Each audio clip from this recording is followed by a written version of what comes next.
విదేశాలలో చదవాలనేది మీ కోరిక, కానీ చాలా సందేహాలు. వీటన్నిటికీ ఫుల్ స్టాప్ పెట్టి మీ డ్రీమ్స్ ఫుల్ఫిల్ చేసుకోండి. Contact Videsh consults. నమస్తే, వెల్కమ్ టు ఐ డ్రీమ్. నేను మహేశ్వరి. మనతో పాటు ఉన్నారు ప్రముఖ chiropractor and osteopathic doctor Raghupathi Jadhav గారు. వారితో మాట్లాడతాం. నమస్తే రఘుపతి గారు. నమస్తే మేడం. సార్, ఈ మధ్య మనకు వెన్నెముక సమస్యలు అనేవి చాలా బాగా ఎక్కువైపోయాయి. చాలా మంది ఏంటంటే L4, L5, కొంతమంది సర్జరీస్ కూడా చేయించుకుంటూ ఉన్నారు. అండ్ సర్జరీ చేయించుకున్న తర్వాత కూడా మళ్ళీ వాళ్ళకి ప్రాబ్లం అన్నది రిపీట్ అవుతూ ఉంటుంది. సో అలాంటి వారికి మీ దగ్గర బెస్ట్ ట్రీట్మెంట్ ఉంది కైరోప్రాక్టర్లో అనేసి విన్నాము. సో అది మాకు లైవ్ లో కూడా చూపిస్తామని చెప్పారు మీరు. ఇంతకీ ఈ L4, L5 అనేది బేసిక్ గా మనకి ఎందుకు వస్తుందో చెప్తారా?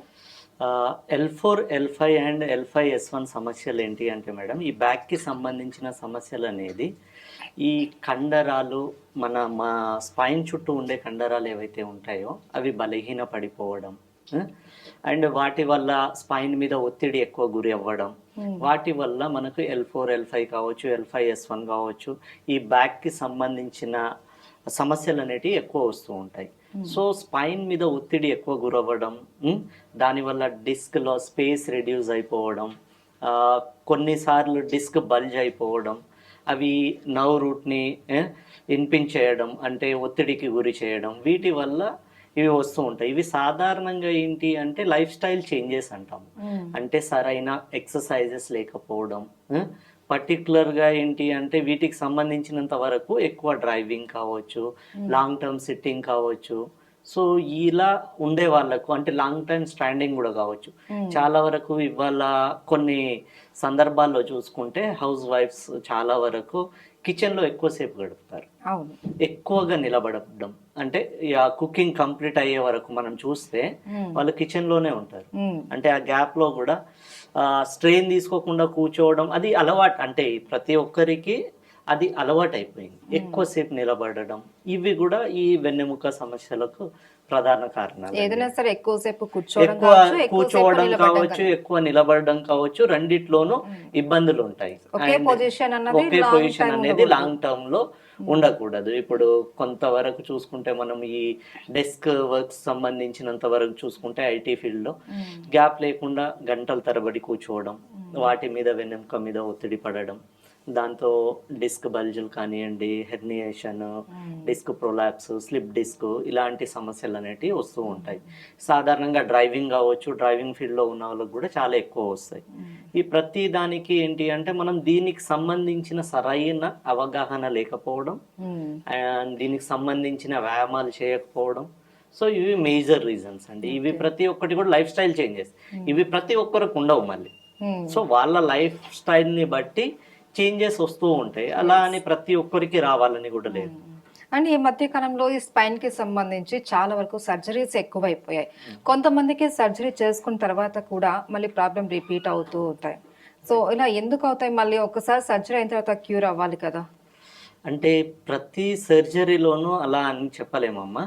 సో సర్జరీ అయినాక కూడా మనం పాటించేటివి సరైన ఎక్సర్సైజెస్ చేయడము, ఇవన్నీ. అంటే ఒకసారి సర్జరీ అయిపోయినంత మాత్రాన మళ్ళీ రాదు అని లేదు. ఇప్పుడు ఉదాహరణకు మనం అనుకుందాము, L4, L5లో ప్రాబ్లం ఉండి సర్జరీ చేశారు. సో సర్జరీ తర్వాత కూడా మళ్ళీ వచ్చిందండి అంటే L3, L4 కూడా ప్రాబ్లం అవ్వచ్చు. సో ఇలా అనేక రకాల ఇవి ఉంటాయి. ప్రతి ఒక్కటి కూడా 100% క్యూర్ అయిపోతుంది అని చెప్పలేము. సర్జరీ వల్ల కూడా ఏంటి అంటే 100% క్యూర్ అయిపోతుంది అని చెప్పేసి చెప్పడానికి లేదు. ఇప్పుడు కైరోప్రాక్టిక్ వల్ల కూడా నేను చెప్తాను. ఉదాహరణకు ఒక L4, L5, L5S1 సమస్యతో బాధపడుతున్న వాళ్ళు వచ్చారు. వాళ్ళకి డిస్క్ బల్జ్ ఉంది, స్టెనోసిస్ ఫామ్ అయిపోయింది అనుకుంటాం, కెనాల్ కంప్రెస్ అవుతుంది. సో మ్యాక్సిమం చాలా వరకు దాని డయామీటర్ రేంజ్ అంటాము, స్పైన్ చుట్టూ ఉండే ఏదైతే గ్యాప్ ఉంటుందో ఆ గ్యాప్ కాస్త తగ్గిపోయి సో కెనాల్ని కంప్రెస్ చేస్తూ వచ్చింది. ఆ కెనాల్ ఎంతవరకు కంప్రెస్ అయ్యింది అనేది చూసుకొని దాన్ని బట్టి మేము స్పైనల్ డీకంప్రెషన్ అనే థెరపీ ఉంటుందమ్మా. స్పైనల్ డీకంప్రెషన్ ఇవ్వడము, కైరోప్రాక్టిక్ అలైన్మెంట్ చేయడము, తర్వాత ఎక్సర్సైజెస్ చెప్పడము. సో వీటన్నిటితో పాటు ఇవన్నీ చేసినాక చాలా వరకు రిజల్ట్ వస్తుంది. సో ఏదైతే కంప్రెషన్ ఉందో అదేం చేస్తాము, చుట్టూ కండరాలను పటిష్టం చేయడము. సో దానివల్ల ఆ వాపు ఏదైతే కంప్రెస్ బయటికి వచ్చి మనకు డిస్క్లో బయటికి వస్తుందో సో ఇది లోపలికి వెళ్ళే ఛాన్సెస్ ఎక్కువ ఉంటాయి ఇలా వచ్చింది అనుకోండి. సో ఇది మెల్లిమెల్లిగా దీని చుట్టూ ఉండే లేయర్ ఏదైతే ఉంటుందో కండరాలను ఎక్సర్సైజ్ ద్వారా అండ్ స్పైనల్ డీకంప్రెషన్ ద్వారా ఒత్తిడిలో ఉన్న దాన్ని మనం బయటికి తీసుకొచ్చినాక తగ్గిపోతుంది మామూలుగా అయితే. దాని తర్వాత పేషెంట్ ఏం చేయాలి, ట్రీట్మెంట్ ఇప్పుడు సర్జరీ కానివ్వండి ఇది కానివ్వండి ట్రీట్మెంట్ అయిపోయింది, ట్రీట్మెంట్ అయిపోయినాక పేషెంట్ ఎలా దాని ప్రోటోకాల్ ఎలా ఫాలో అవ్వాలి అనే దాని మీద కూడా డిపెండ్ అయి ఉంటుంది. పర్మనెంట్ రికవరీ అంటే సర్జికల్తో పోలిస్తే మాన్యువల్లో ప్రతి ఒక్క దగ్గర కూడా ఇమీడియట్లీ సర్జరీకి డాక్టర్స్ కూడా రెఫర్ చేయరు, ముందుగా ఫిజియోథెరపీ ఇలాంటి ట్రీట్మెంట్స్కి ఇది చేస్తారు. కానీ కొన్నిసార్లు ఖచ్చితంగా చేయాల్సిన పరిస్థితి ఉంటే చేస్తారు. బట్ ఫస్ట్ ఆప్షన్ ఎప్పుడు కూడా మాన్యువల్గానే నయం అయ్యే ప్రయత్నాలే చేస్తారు. ఇంకా అప్పటికి కూడా ఉంది అంటే ఇంకా దాన్ని సర్జరీ చేసే డాక్టర్స్ కానివ్వచ్చు, థెరపిస్ట్ కానివ్వచ్చు, వాళ్ళ అడ్వైజ్ని బట్టి ఉంటుంది. అయితే ఇప్పుడు L4 L5 డిస్క్ బల్జ్ సమస్యతో ఆల్రెడీ సఫర్ అయ్యి సర్జరీ తర్వాత మళ్ళీ మీ దగ్గరకు వచ్చిన పేషెంట్ ఉన్నారు అండ్ ఆవిడకి ట్రీట్మెంట్ ఇస్తున్నారు అని అనేసి అన్నారు, బెస్ట్ రిజల్ట్ కూడా ఉందనేసి అన్నారు. సో ఒకసారి ఆ పేషెంట్ తో మాట్లాడి మీ ట్రీట్మెంట్ విధానం ఏంటి అది ఒకసారి మాకు చూపిస్తారా? ఖచ్చితంగా అండి. మన దగ్గర L3 L4 and L5 S1 సమస్యతో లక్ష్మి గారు వచ్చారు హుజురాబాద్ నుంచి అండి. వాళ్ళు కన్సల్ట్ అయ్యారు. ఫస్ట్ మేడం వాళ్ళ సార్ వచ్చి యాక్చువల్లీ ప్రాబ్లం ఏంటి అంటే మేడంకి ఆల్రెడీ 2020లో సర్జరీ అయ్యింది. L4 L5కి సంబంధించి సర్జరీ అయింది. దాని తర్వాత కొన్ని రోజులు బాగుందన్నారు. దాని తర్వాత మళ్ళీ యథావిధిగా నొప్పులు రావడం, మళ్ళీ కాళ్ళు తిమ్మిరెక్కడము, కాళ్ళలో కొద్దిగా స్పర్శ కోల్పోవడము, సో ఇలాంటి కంప్లైంట్స్ అన్ని చెప్పారు. సో దానికి మేము ఏం చేసామంటే ఆవిడది ఫిజికల్ అసెస్మెంట్ మొత్తం అంటే పేషెంట్ కండిషన్ మొత్తం స్టడీ చేశాక ఒక 15 రోజులకు మనం పేషెంట్కి ట్రీట్మెంట్ ప్రోటోకాల్ చెప్పాము. అంటే మళ్ళీ డాక్టర్ అంటే వాళ్ళు మళ్ళీ కన్సల్ట్ అయినప్పుడు డాక్టర్ మళ్ళీ సర్జరీ చేద్దామనే ఆలోచన వచ్చినప్పుడు వాళ్ళు ఏంటి అంటే ఆల్టర్నేట్గా ఇంకా ఏముంటుంది అనే ఆలోచనతో మన దగ్గరకు వచ్చారు. సో మనం ఒక 2 వారాల ట్రీట్మెంట్ని సజెస్ట్ చేసాం మేడంకి. అండ్ ఇప్పటికీ 90 to 95% పేషెంట్ రికవరీ అయిపోయారు. అండ్ ఆల్మోస్ట్ ఈ రోజుతో డిశ్చార్జ్ పేషెంట్ ఈ రోజు అయిపోయింది. సో వాళ్ళు ఉన్నారు, ఒకసారి వాళ్ళు వచ్చినాక మాట్లాడదాం ఎలా ఉంది అంటే డిశ్చార్జ్ అన్నారు. అంటే పేషెంట్ పూర్తి సెషన్స్ పూర్తయిన వరకు ఇక్కడ అడ్మిట్ అవ్వాలంటారా? లేదండి, వాళ్ళు ఇంటి దగ్గర నుంచే వస్తారు. ప్రతి పేషెంట్ మా దగ్గర అడ్మిషన్ ఏమి ఉండదు. చాలా వరకు ఏంటంటే ఇప్పుడు చాలా దూరం నుండి వచ్చారు అనుకోండి, వాళ్ళకి సంబంధించిన చుట్టాలు కానీ ఎవరైనా ఉంటే అక్కడి నుంచే రమ్మని చెప్తాము. డిశ్చార్జ్ లాంటిది కానివ్వండి, అంటే ఇక్కడ అడ్మిట్ లాంటిది కానివ్వండి, అలాంటిది ఏది ఉండదు. సో కంప్లీట్ గా మాన్యువల్ థెరపీ ట్రీట్మెంట్ ఉంటుంది. సో ఏ రకమైన మెడిసిన్స్ కానివ్వండి, ఏ రకమైన సర్జికల్ కానివ్వండి, ఇంజెక్షన్స్ కానివ్వండి, ఏది ఉండదు. ఓన్లీ మాన్యువల్ థెరపీ ద్వారా ట్రీట్మెంట్ ఉంటుంది. స్పైనల్ డీకంప్రెషన్ ఇప్పుడు చెప్పాను కదా, వీ హ్యావ్ అడ్వాన్స్డ్ ఎక్విప్మెంట్స్ అండి. ఇప్పుడు ఫిజియోథెరపీలో కూడా చాలా రకాల అడ్వాన్స్డ్ ఎక్విప్మెంట్స్ ఉన్నాయి. సో వాటితో ఇన్ఫ్లమేషన్ని రెడ్యూస్ చేయడం, మజిల్ స్ట్రెంగ్త్ని ఇంప్రూవ్ చేయడం, ఎక్సర్సైజెస్ ద్వారా కండరాలు ఏవైతే ఉన్నాయో వాటిని కొంచెం స్ట్రెంగ్తన్ చేయడం, ఇవన్నీ ఉంటాయి. సో దాని ద్వారా ఆల్మోస్ట్ ఇప్పుడు మనం అనుకునే పేషెంట్ ఎవరైతే ఉన్నారో లక్ష్మి గారికి ఇప్పటికీ 90-95% పేషెంట్ రికవర్డ్. సో మేము ప్రతి సెషన్లో పేషెంట్కి ఎలా ఉంది అనేది మళ్ళీ అసెస్మెంట్ తీసుకొని అండ్ పేషెంట్ ఫీడ్బ్యాక్ తీసుకుంటాం. డే 1 ఎలా ఉంది అండ్ ఇప్పుడు ఎలా ఉంది. సో ఈ ఫీడ్బ్యాక్ని చెక్ చేసుకుంటూ సో వాళ్ళ ఫీడ్బ్యాక్ని బట్టి మేము పెయిన్ స్కేల్ డిసైడ్ చేస్తాం. అయితే ఈ కైరోప్రాక్టర్ ట్రీట్మెంట్ ఎలా ఉంటుంది డిస్క్ బల్జ్కి ఒకసారి చూపిస్తారా పేషెంట్తో? షూర్ అండి, ఖచ్చితంగా. మనం ఇంతకు ముందు డిస్కస్ చేసుకున్నట్టుగా లక్ష్మి గారు మన దగ్గరికి హుజురాబాద్ నుంచి వచ్చారు కదండి, వరంగల్ హుజురాబాద్ నుంచి వచ్చారు. తనకు ఇంతకుముందు నేనేదైతే చెప్పానో L4 L5 ఇంతకుముందు ఆపరేషన్ అయ్యింది. అండ్ దాని తర్వాత మళ్ళీ ఎన్ని రోజులు బాగుంది. యాక్చువల్లీ మీ గురించి మీరు చెప్పండి ఒకసారి, మీకు ఇబ్బంది ఎలా ఉండేది ఏంటి అనేది మీరు చెప్పండి. సో దాన్ని బట్టి నేను మీకు తర్వాత ఎక్స్ప్లెయిన్ చేస్తాను మేడంకి ప్రాబ్లం ఏముండేది ఏంటి, ఇప్పుడు మనం ఏం ట్రీట్మెంట్ ఇస్తున్నాము, తర్వాత ఎలా ఉంది అనేది నేను చెప్తాను. ఒక్కసారి మీరు. నా పేరు లక్ష్మి అండి, మేము హుజురాబాద్ నుంచి వచ్చాము. ఇదివరకు నాకు సర్జరీ అయింది, మళ్ళీ ప్రాబ్లం వచ్చేసి. మళ్ళీ ప్రాబ్లం ఎప్పటి నుంచి స్టార్ట్ అయ్యిందమ్మా?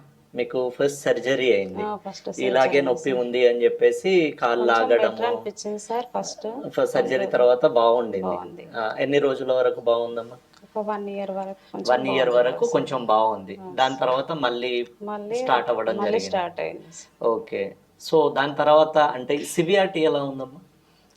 బాగా నొప్పి వచ్చేది సార్, నడవరాకపోయేది. ఓకే. దాంతో మళ్ళీ హాస్పిటల్కి వెళ్ళాను సార్. మళ్ళీ హాస్పిటల్కి వెళ్ళారు.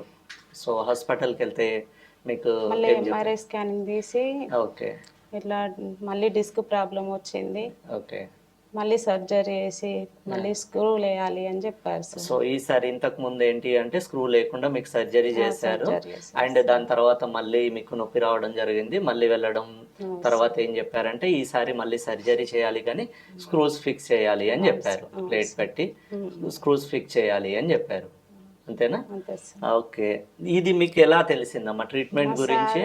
సార్ చూసారు సార్ యూట్యూబ్ లో సార్ సర్జరీ లేకుండా జరుగుతుంది అని ఇక్కడికి వచ్చాం సార్. మీరు అక్కడి నుంచి ఇక్కడికి ట్రీట్మెంట్ గురించి వచ్చారు. ఓకే. ఇప్పుడు మీరు ట్రీట్మెంట్ జాయిన్ అయినాక మీకు ఇప్పుడు ఎలా ఉంది అంటే మీకు ఆల్మోస్ట్ సర్జరీకి ప్రిపేర్ అయిపోయారు, మీరు సర్జరీ చేసుకుందామని ప్రిపేర్ అయ్యారు అండ్ ఇక్కడికి వచ్చారు, ఎలా ఉంటుంది అని చూడడానికి. వచ్చినప్పుడు నాకు చాలా పెయిన్గా ఉంది సార్, నడవరాకపోయేది. అవును, చాలా ఇబ్బందిగా బాధపడుతూ వచ్చాను సార్. రైట్. ఇక్కడికి వచ్చాక చాలా కవర్ అయింది సార్. ఇప్పుడు ఎంత బెటర్ అనిపిస్తుందమ్మా అంటే మీరు వచ్చిన రోజుకు ఇప్పటికి మనము 100లో ఎంత పర్సెంట్ వరకు మీకు? 99% బెటర్ ఉంది. 99% చాలా వరకు బెటర్ అయిపోయింది. ఇప్పుడు ఏ రకమైన ఇబ్బంది లేదు, నొప్పి కానీ ఇదేం లేదు. మీకు ఎన్ని రోజుల ట్రీట్మెంట్ నడిచిందమ్మా ఇక్కడ? 15 days. 15 days ట్రీట్మెంట్ నడిచింది. ఓకే. ఇప్పుడు దీని తర్వాత మీకు ఏం చేయాలో కూడా చెప్పారు కదా ఇంటికాడ. ట్రీట్మెంట్ తర్వాత మళ్ళీ ఇది రిపీట్ అవ్వకుండా ఉండాలి అంటే మీకు ఏమేం చేయాలి ఇంట్లో అనేది చెప్పారు కదా. అవి ఒకటి ఖచ్చితంగా ఫాలో అవ్వగలిగితే మళ్ళీ ఇలాంటి ఇబ్బంది రాకుండా ఉంటుంది. ఇప్పుడు మనం డిస్కస్ చేసినట్టు మేడంకి ఇలా L4 అండ్ L5లో, మేడంకి వచ్చేసి L3, L4 అండ్ L4, L5లో కంప్రెషన్స్ ఉన్నాయండి. సో ఇలా వాపులు ఈ డిస్క్ అనేది బల్జ్ అయి బయటికి వచ్చి ఇలా నర్వ్ రూట్ని కంప్రెస్ చేస్తుంది. సో మనం ఇప్పుడు ఏం చేస్తున్నామంటే ఈ డిస్క్ని, కంప్రెస్ అయిన బల్జ్ ఉన్న డిస్క్ని రిలీజ్ చేయడం కోసం మనం ట్రీట్మెంట్ ఇస్తున్నాం. ఆల్రెడీ మేడంకి ట్రీట్మెంట్ అయిపోయింది, ఈరోజు లాస్ట్ సెషన్ మేడంది. సో ఇప్పుడు మనం మేడంకి ఏ రకమైన ట్రీట్మెంట్ నడిచింది అనేది నేను ఇప్పుడు చెప్తాను. సో అది మీకు ఈజీగా అర్థమవుతుంది. ఈ కాలు సేమ్ రిలాక్స్ కుదరండి, రోజు పెట్టినట్టే. అండ్ తిరగండి, ఇక్కడ పట్టుకోండి. ఇంతకుముందు మనం మేడంకి ఏదైతే ప్రాబ్లం ఉందేనో L4, L5లో, అండ్ ఇప్పుడు మ్యానిపులేషన్ ద్వారా మనం L4, L5ని అడ్జస్ట్ చేస్తున్నాం. మేడం శ్వాస తీసుకోండి, వదలండి, బ్రీత్ అవుట్, రిలాక్స్ అమ్మ. మళ్ళీ అలాగే పట్టుకోండి, సేమ్ బ్రీత్ అవుట్, ఫ్రీగా వదిలేయండి. శ్వాస తీసుకోండి, వదలండి, గుడ్. మళ్ళీ స్ట్రైట్గా తిరిగి పడుకోండి. మేడంకి బ్యాక్ పెయిన్తో పాటు నెక్ పెయిన్ కూడా ఉండేదండి. C5, C6లో మైల్డ్ కంప్రెషన్స్ వచ్చినాయి. మేడంకి బ్యాక్ పెయిన్ ట్రీట్మెంట్తో పాటు సర్వైకల్ కూడా మేము అడ్జస్ట్ చేయడం జరిగింది.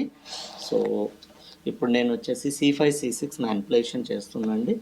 అమ్మ శ్వాస తీసుకోండి, ఫ్రీగా వదిలేయండి, breathe out, relax and relax అమ్మ. Deep breathe out, just relax,